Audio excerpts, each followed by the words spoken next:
అందరికీ నమస్కారం. నేను మీ బిసిరెడ్డి. దయచేసి ఈ వీడియో చివరి వరకు చూడండి. వీలైతే మీకు నచ్చితే నా ఛానల్ సబ్స్క్రైబ్ చేయండి. మీ వంతుగా నాకు సపోర్ట్ చేస్తారని నేను ఆశిస్తున్నాను. మళ్ళీ చెప్తున్నాను, చాలా ఇంపార్టెంట్ వీడియో ఇది. చివరి వరకు చూడండి. మీ అభిప్రాయాన్ని కూడా కామెంట్ రూపంలో తెలియజేయండి. ఈరోజు మన భారతదేశానికి పట్టిన దరిద్రం ఏంటంటే, ఉగ్రవాదానికంటే కూడా సోషల్ మీడియా టెర్రరిస్టులు, పరమ నీచ నికృష్టమైనటువంటి యదవ సమూహం కొంత ఈ దేశంలో ఏర్పాటు అవుతూ ఉంది. దాన్ని వెంటనే నిర్మూలించాలి. వాస్తవ పరిస్థితి ఏంటంటే, హైదరాబాద్లో ఎవరో రోడ్డు పక్కన చేరి పూటకూళ్ళు అమ్ముకునే కుమారి ఆంటీకి ఉండే ఫాలోయింగు మన నిర్మలా సీతారామన్ గారికి లేదు.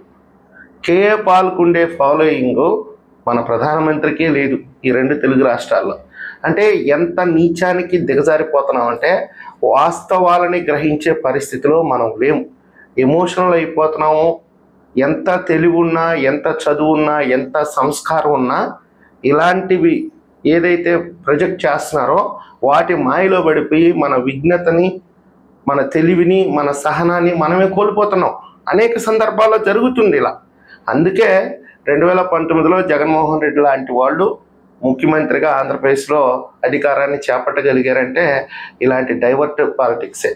చాలామంది అనుమానం, ఎందుకు భారతదేశం సీజ్ ఫైర్కి ఒప్పుకుంది? పాకిస్తాన్ దాదాపుగా కాళ్ళబేరానికి వస్తే మన వాళ్ళు సీజ్ ఫైర్కి ఎందుకు ఒప్పుకున్నారు? మటాష్ చేయాల్సింది కదా, పాకిస్తాన్ని సర్వనాశనం చేయాల్సింది కదా అని చాలామంది పిచ్చి పోస్టులన్నీ పెడుతున్నారు. ఇందిరాగాంధీ చాలా గొప్ప, నరేంద్ర మోడీ చాలా బలహీనుడు, ఈయన డబ్బులు కాశపడ్డాడు, బిజినెస్కి లొంగిపోయాడు, అమెరికాకి దాసోహం అయిపోయాడు, ఇది సహించం, ఇది దేశద్రోహం, నోటికి ఎట్లా వస్తే అట్లా విశ్లేషణలు. వీళ్ళంతా ఎవరంటే కనీసం కాలు తీసి గడప దాటలేనటువంటి నీచ నికృష్టులు. కనీసం వీళ్ళకి ప్రపంచ రాజకీయాల గురించి అవగాహనే లేదు. నేను చాలా సామాన్యుడండి. నాకు వాళ్ళకున్నంత వ్యూవర్షిప్ లేకపోవచ్చు, వాళ్ళంత ఆర్థిక బలం, అంగబలం నాకు లేకపోవచ్చు. కాకపోతే నాకు కొంచెం సెన్సిటివ్ మైండ్ ఉంది, ఆలోచన పరిజ్ఞానం ఉంది, తెలుసుకోవాలన్న ఆతృత ఉంది. నేను తెలుసుకున్నది మీకు చెప్పాలన్నటువంటి ఆతృత కూడా నాకు ఉంది. కొన్ని దేశాల్లో మన తెలుగు వాళ్ళు ఉంటారు. ఇప్పుడు ఎగ్జాంపుల్ ఉగాండా ఉంది, అమెరికాలో ఉంటారు. ఉగాండా అయితే మినీ గుంటూరు డిస్టిక్. ఉగాండా దేశంలో మొత్తం మన గుంటూరు జిల్లా వాళ్ళే ఉంటారు తెలుగు వాళ్ళు. అక్కడ పాకిస్తాన్ వాళ్ళు కూడా ఉంటారు, అమెరికా వాళ్ళు ఉంటారు, చైనా వాళ్ళు కూడా ఉంటారు. అంటే ఈ మధ్య వ్యాపారం చేసుకోవడానికి ఆ ఉగాండాలో ఫ్రీడమ్ ఇచ్చారు. విదేశాల నుంచి మొత్తం అక్కడికి వెళ్ళి బిజినెస్ చేసుకుంటున్నారు. పాకిస్తాన్ వాళ్ళతో కలిసి కూడా వ్యాపారాలు చేసుకునే వాళ్ళు అక్కడ ఉన్నారు. అదేవిధంగా అమెరికాలో కొన్ని సాఫ్ట్వేర్ కంపెనీలో మన వాళ్ళు కీలకమైన పదవుల్లో ఉంటే పాకిస్తానీలు కూడా అక్కడ ఉద్యోగాలు చేసుకుంటుంటారు. ఇంకా మీకు చెప్పాలంటే దుబాయ్ ఇట్లాంటి దేశాల్లో మన వాళ్ళు చిన్న ఉద్యోగాలు చేసుకుంటుంటే వాళ్ళు కూడా కలిసి ఉద్యోగాలు చేసుకుంటున్నారు. సో ఇన్ఫర్మేషన్ రాబట్టుకోవటం అనేది చాలా సులభం. చైనాలో కూడా మన వాళ్ళు ఉన్నారు. కాకపోతే వాళ్ళు మనతో మాట్లాడితే కొంత ఇన్ఫర్మేషన్ మనకి ఇస్తే వాళ్ళని అక్కడ అరెస్ట్ చేస్తారు. కాబట్టి వాళ్ళు కొంత ఇండైరెక్ట్గా కోడ్ లాంగ్వేజ్లో మనకు చెప్పేదానికి అవకాశం ఉంటుంది.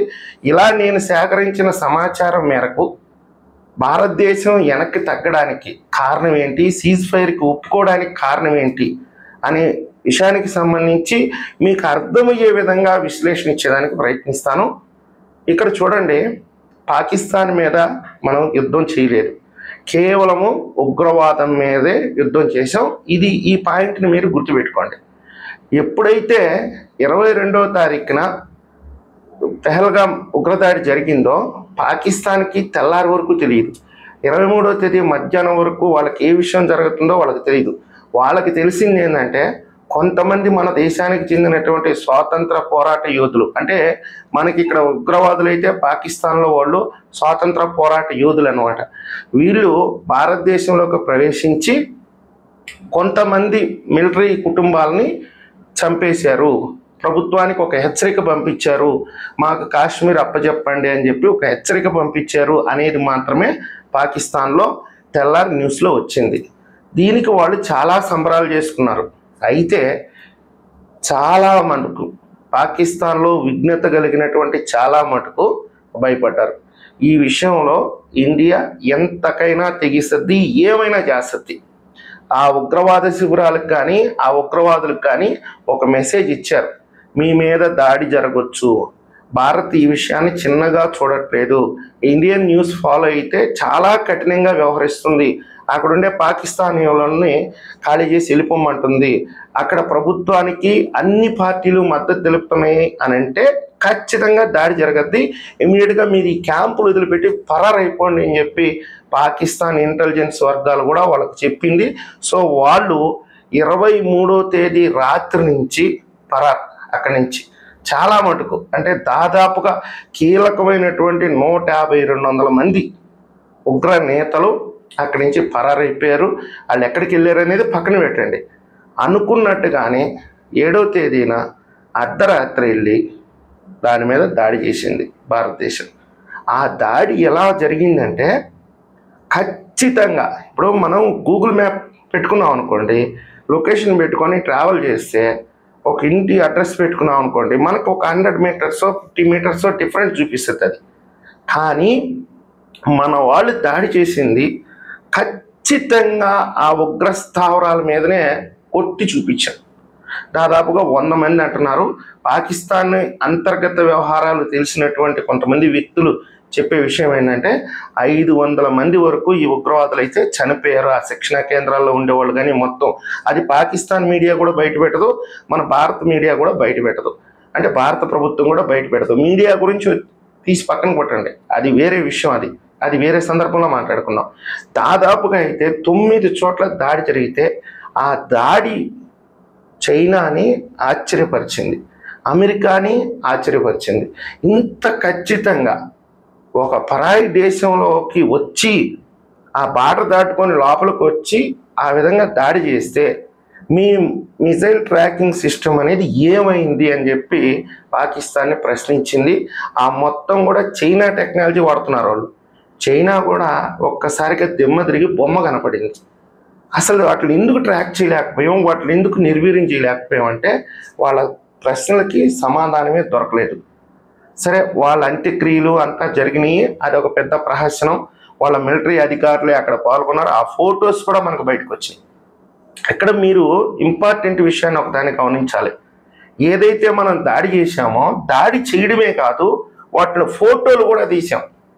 ఇది భారతీయ టెక్నాలజీ యొక్క గొప్పతనం. చాలామంది అంటారు ఇది రష్యన్ టెక్నాలజీ అంటే, రష్యన్ టెక్నాలజీ కేవలం ఆ డెవలప్ చేసిన మొత్తం మన ఇండియన్ టెక్నాలజీయే. అందుకే నిన్న ప్రధానమంత్రి మోడీ గారు అన్నారు, ఇది make in India, made in India power ఏంటో ఈరోజు పాకిస్తాన్ చూసింది అని. అంటే స్వదేశీ పరిజ్ఞానంతోనే ఆ దాడి జరిగింది ఆ రోజు. ఆ తర్వాత ఇక పాకిస్తాన్ కవ్వింపు చర్యలు మీకు అందరికీ తెలిసిందే. 9వ తేదీ సాయంత్రం వరకు మనం ఓర్పు పెట్టాము. 9వ తేదీ సాయంత్రం నుంచి 10వ తేదీ ఉదయం లోపల ఎంత నష్టం జరగాలో అంత జరిగిపోయింది పాకిస్తాన్లో. వాళ్ళ ఎయిర్ బేస్లు మొత్తం, క్షిపణి వ్యవస్థ ఎక్కడ కొట్టారో అక్కడ కొట్టారు. ఎక్కడైతే వాళ్ళ మిలిటరీ స్థావరాలు ఉంటాయో, మనం 7వ తేదీ దాడి చేసిన తర్వాత ఏం చెప్పాం, మా పోరాటం పాకిస్తాన్ మీద కాదు, పాకిస్తాన్లో ఉండే సామాన్య ప్రజల మీద కాదు, కేవలం ఉగ్రవాదుల మీదనే అని మనం ఒక డిక్లరేషన్ ఇచ్చాం. తర్వాత అమెరికా ఏం చెప్పింది పాకిస్తాన్కి, నోరు మూసుకొని గమ్ముగా అయిపోండి, దీని మీద ఏ విధంగా స్పందించవద్దు అని చెప్పి మిలిటరీకి చెప్పింది. అయినా మిలిటరీ ఆ మాటని బేఖాతరు చేసింది. ఇమ్మీడియట్గా భారత్ మీద దాడికి సిద్ధపడింది. అయితే మన వాళ్ళంతా ఆల్మోస్ట్ ఆల్ సిద్ధం చేసుకుని ఉన్నారు. 9వ తేదీ సాయంత్రం నుంచి స్టార్ట్ చేస్తే 10వ తేదీ ఏకోజాము 4:30 కల్లా పాకిస్తాన్లో ఉండేటటువంటి కీలకమైనటువంటి మిలిటరీ క్యాంపులు మొత్తాన్ని సర్వనాశనం చేసేసిందంటే, వాస్తవంగా చెప్పాలంటే ఆ రోజే పాకిస్తాన్కి మూడింది. కాకపోతే అంతర్జాతీయ ఒప్పందాలు ఉంటాయి. ఒక యుద్ధం అనేది చెయ్యాల్సిన టైంలో చేసే విధంగా చెయ్యాలి. అయితే మనోళ్ళు ముందు నుంచే అమెరికాకి చెప్పారు, చైనాకి చెప్పారు, ఫ్రాన్స్కి చెప్పారు, స్విట్జర్లాండ్కి చెప్పారు, అన్ని దేశాలకి చెప్తున్నారు, ఎప్పటికప్పుడు అప్డేట్ చేస్తున్నారు, మేము ఖచ్చితంగా కొడతాము, మీరు చెప్పుకోవాల్సింది ఏదన్నా ఉంటే పాకిస్తాన్కి చెప్పుకోండి అంటే, వాళ్ళు పాకిస్తాన్కి చెప్పే ప్రయత్నం చేశారో చేయలేదో మనకైతే తెలియదు. మొత్తం మీద అయితే అమెరికా పాకిస్తాన్కి ఒక హెచ్చరిక పంపించింది, మీరు నోరు మూసుకొని గమ్ముకోండి అని. కానీ వాళ్ళు రెచ్చిపోయారు. దాని ఫలితమే 9వ తేదీ రాత్రి నుంచి 10వ తేదీ ఉదయం వరకు సర్వనాశనం చేశారు. అయితే ఎందుకు సీజ్ ఫైర్ ఒప్పుకున్నారు భారతదేశం? అంత దాకా వెళ్ళిపోయాము, చివరికల్లా కొట్టేస్తాము, మన పిఓకిని మనం మళ్ళీ దక్కించుకోబోతున్నాము. ఇలాంటి సమయంలో ఎందుకు వెనక్కి తగ్గింది? ఇక్కడే $1 మిలియన్ వచ్చిన ఎవరికి అర్థం కానటువంటి విషయం. ఒక సామాన్యుడిగా నేను ఒక ఇన్ఫర్మేషన్ మీకు ఇస్తాను, ఇది నేను చెప్పకూడదు కాబట్టి చాలామంది ఎమోషనల్గా ఫీల్ అవుతున్నారు కాబట్టి చెప్పాల్సినటువంటి పరిస్థితి. నెంబర్ 1, పాకిస్తాన్ వాడే ఆయుధాలు మొత్తము అమెరికాకి చైనా నుంచి దిగుమతి చేసుకుని, టర్కీ నుంచి దిగుమతి చేసుకున్నాయి. ఇవన్నీ కూడా ఒక్క దెబ్బలో సర్వనాశనం అయిపోయినాయి. ఇవి భారత్ ప్రయోగించే ఏ ఆయుధం ముందు కూడా అవి నిలబడవు. అంత టెక్నాలజీ పరంగా ఇండియా డెవలప్ అయింది అనేది ప్రపంచానికి తెలిసిపోయింది.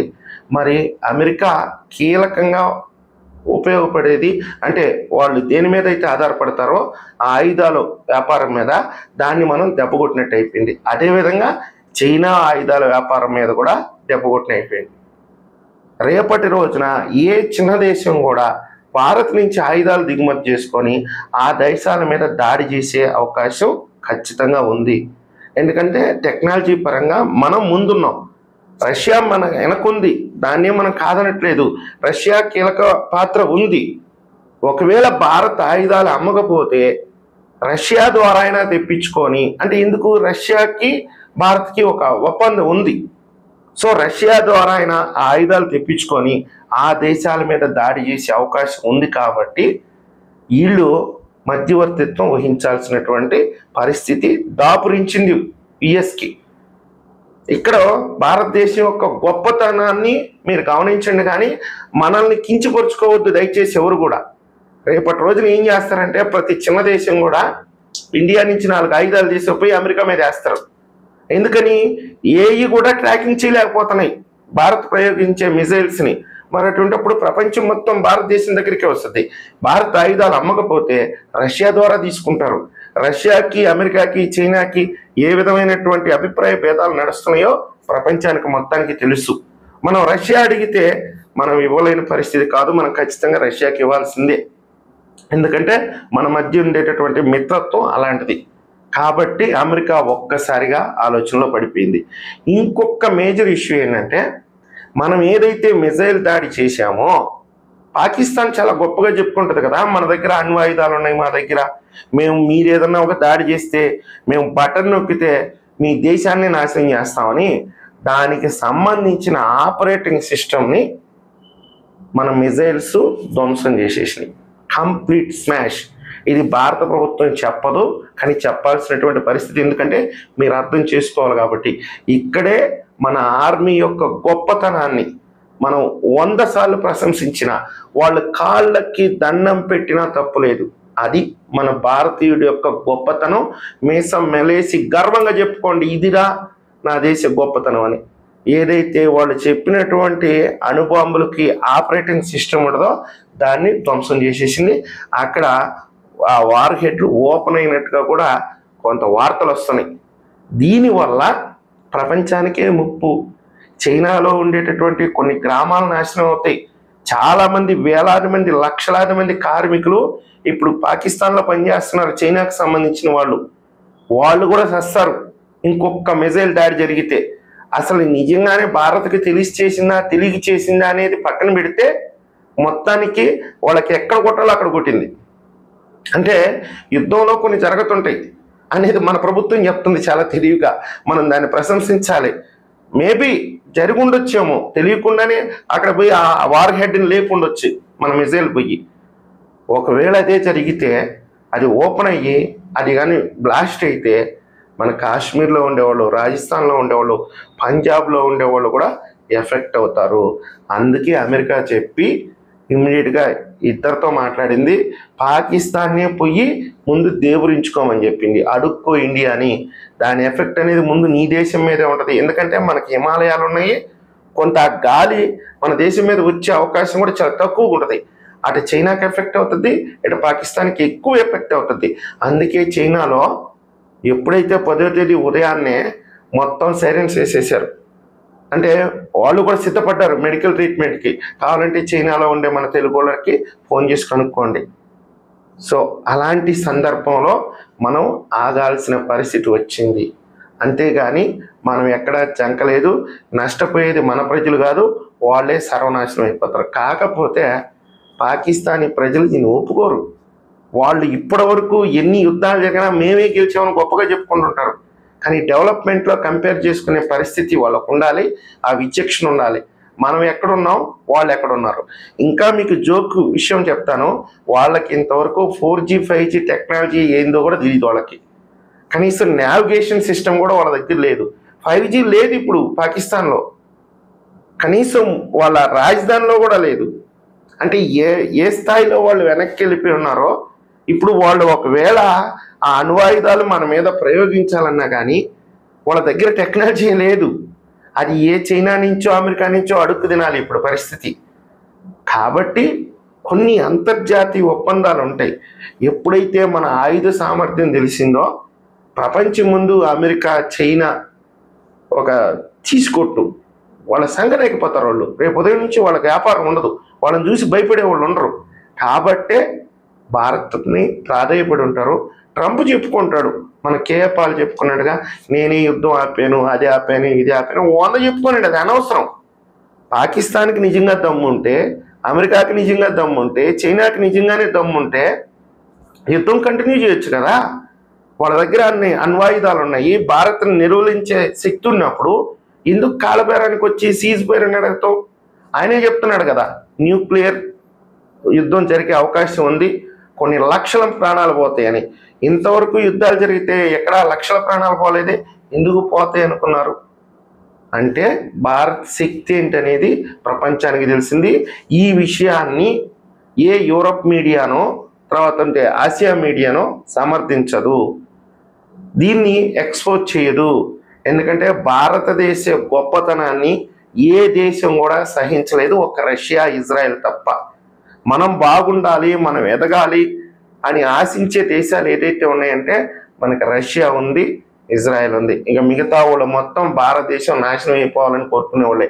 ఎందుకనంటే మనం ఏది కూడా సాంకేతిక పరంగా కానీ ఏదైనా కానీ మనకే మనం ఉపయోగించుకోవాలి, వేరే వాళ్ళకి దాన ధర్మాలు చేయం. కానీ పాకిస్తాన్ పరిస్థితి ఎట్లా ఉంటుందో తెలుసా? వాళ్ళ సైన్యాన్ని రోజువారీ కూలీ కింద అడిగినా కానీ పంపిస్తుంది ఆ దేశం. కానీ మనం అలా చెయ్యం. ఈ చిన్న విషయం చాలు మీరు అర్థం చేసుకోవడానికి. ఈ వీడియో మీకు నచ్చినట్లయితే లైక్ చేయండి. ఇంకా మాట్లాడాలంటే 1 గంట పడుతుంది ఈ వీడియో. కాబట్టి వీలైనంత వరకు 20 నిమిషాలు అయిపోయింది. దయచేసి అర్థం చేసుకోండి. దేశం గురించి కాబట్టి ఖచ్చితంగా పెద్ద వీడియోనే చేయాలి. మీ అభిప్రాయాన్ని కూడా కామెంట్ రూపంలో తెలియజేస్తారని నేను ఆశిస్తున్నాను. వీడియో షేర్ చేయండి, లైక్ చేయండి, సబ్స్క్రైబ్ చేయండి. ధన్యవాదాలు.